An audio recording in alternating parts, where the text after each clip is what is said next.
Hey, salut la Yugisphère. Alors aujourd'hui on se retrouve pour une nouvelle vidéo Speed Moustache. Ouais, vous l'attendiez tous. C'est la vidéo Speed Yu-Gi-Oh! Speed Duel évidemment, bien sûr.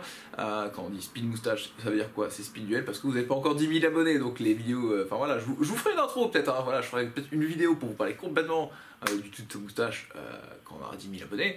Et sur cette chaîne, même si ouais, moi je ne demande à personne de s'abonner, mais voilà, si jamais il y a 10 000 personnes qui veulent s'y abonner sans que je le demande, et bah allez-y, et on se retrouvera une vraie vidéo de tuto moustache et de tuto speed moustache, et bien sûr, après peut-être même je m'amuserai à vous en faire une intro pour toutes mes vidéos, hein, voilà, comme sur plein d'autres chaînes YouTube, on fera une intro super classe, mais voilà, pour l'instant on est que dans les 5 000 abonnés, bientôt 6 000 hein, bien sûr, ça avance vite, et aujourd'hui on se retrouve du coup pour une version construite de Speed Duel, comme je l'avais promis dans d'autres vidéos. Vous avez peut-être déjà commencé à regarder les autres vidéos construites que j'ai faites avant celle-là, hein, bien sûr, vous regardez dans le sens que vous voulez, les personnages qui vous intéressent en premier, les decks qui vous intéressent en premier. Là, en tout cas, je vais vous parler d'une autre version du deck construit. On va parler plutôt un petit peu de ce qu'on peut faire avec, on va dire, Yugi, mais plutôt en fait les magiciens. On va voir ce qu'on peut faire avec les cartes magiciens de tous ces packs.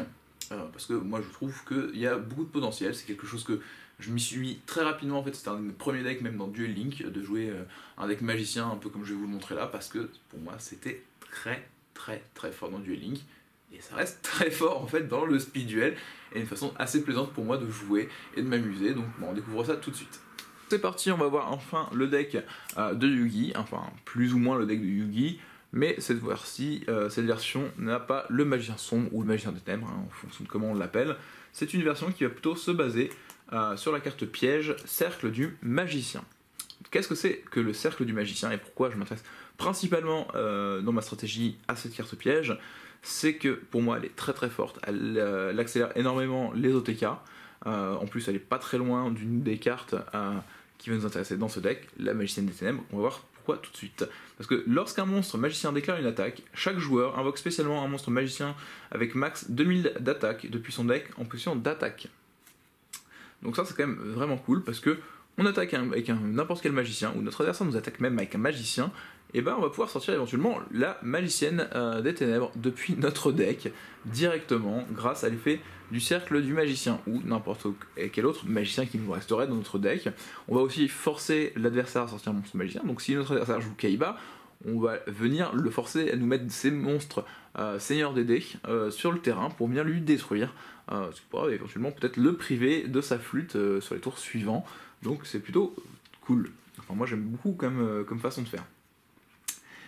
À côté de ça, donc du coup dans ce deck magicien, on va retrouver l'invocateur dragon bleu. Alors je joue en x2 ou x3, ça dépend de mes envies.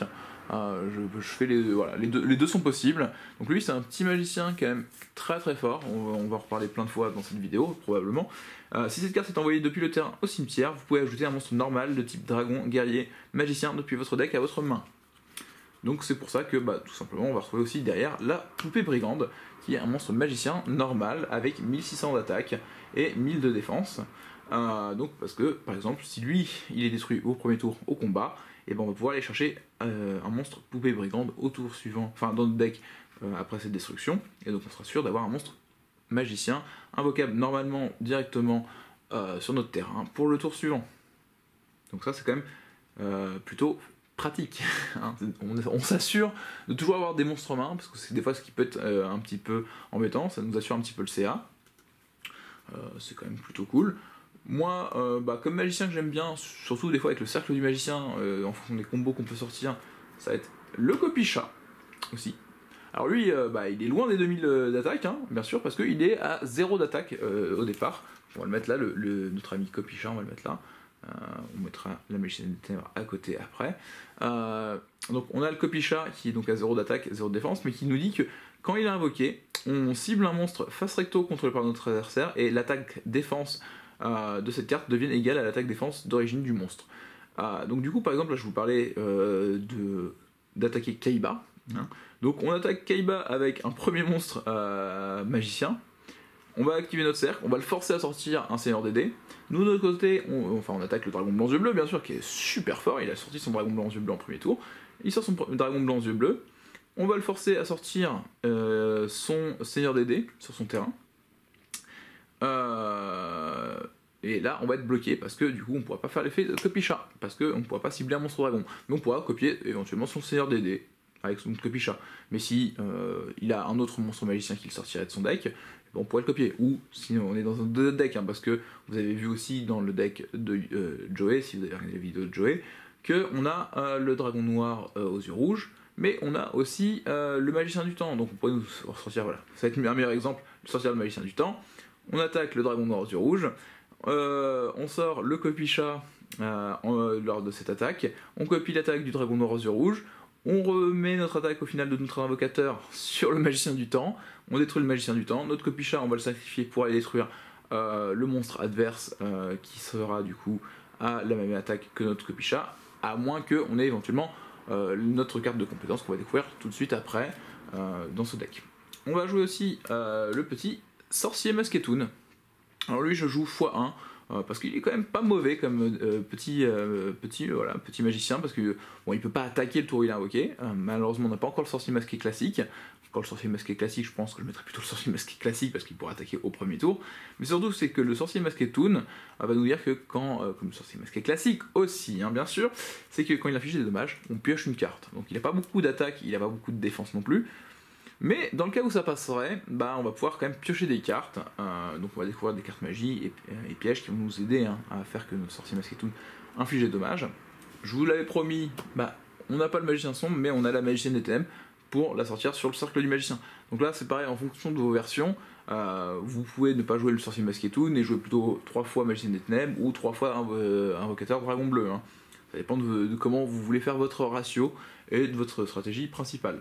Et on va découvrir aussi un petit dragon quand même dans le deck, le dragon étincelant, parce que vu que le dragon, l'invocateur dragon bleu va nous chercher un dragon guerrier ou magicien normal depuis notre deck, des fois ça peut être quand même sympa d'aller chercher le dragon étincelant pour avoir un gros monstre à sacrifice, pour un seul sacrifice, au tour suivant.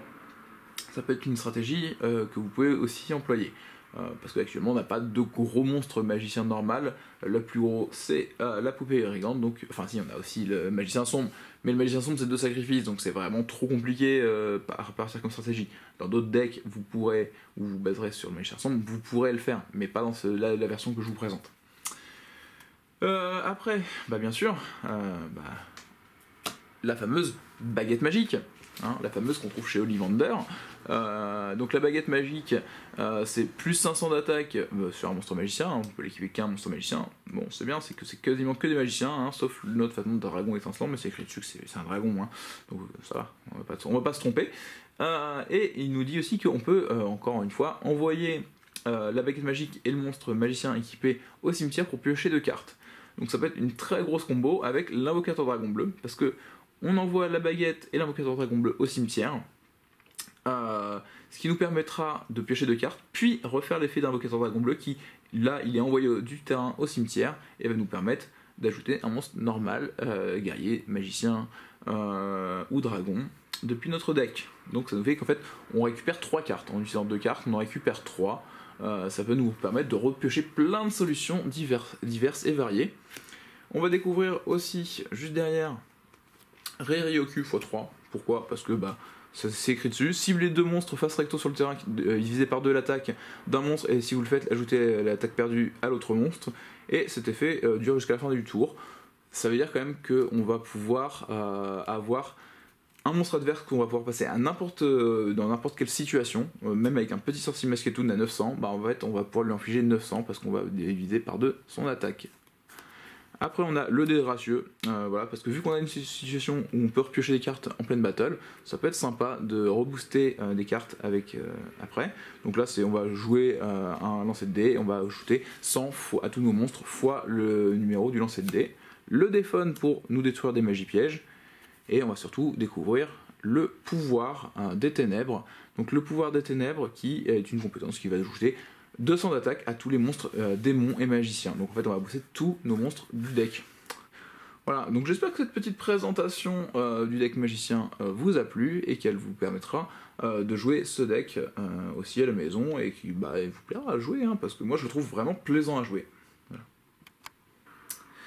Et bah j'espère que ça vous a plu, vous avez aussi envie de lancer des sorts, vous allez sortir la baguette magique et go, vous allez ensorceler votre adversaire, il n'est pas rien comprendre, et en 2 coups de cuillère à peau, hein, ouais, ça fait longtemps que vous l'avez pas entendu cette expression, donc en 2 coups de cuillère à peau, vous allez pouvoir battre votre adversaire. En tout cas voilà, je vous laisse découvrir éventuellement les autres vidéos qu'il y a sur les construits de speed duel si ça vous intéresse. Vous n'oubliez pas qu'il y a encore des tapis à gagner en magasin. Voilà, hein, ce joli tapis est encore à gagner en magasin dans certaines boutiques, donc n'hésitez pas à vous renseigner auprès de votre boutique s'il organise encore des événements speed duel ou s'il ne peut pas encore. Essayer de nous contacter pour voir pour en organiser d'autres, pour essayer de gagner ce tapis. Il m'en reste encore à vous offrir ce genre de tapis. Donc n'hésitez pas, et puis maintenant pour vous c'est l'heure du speed duel.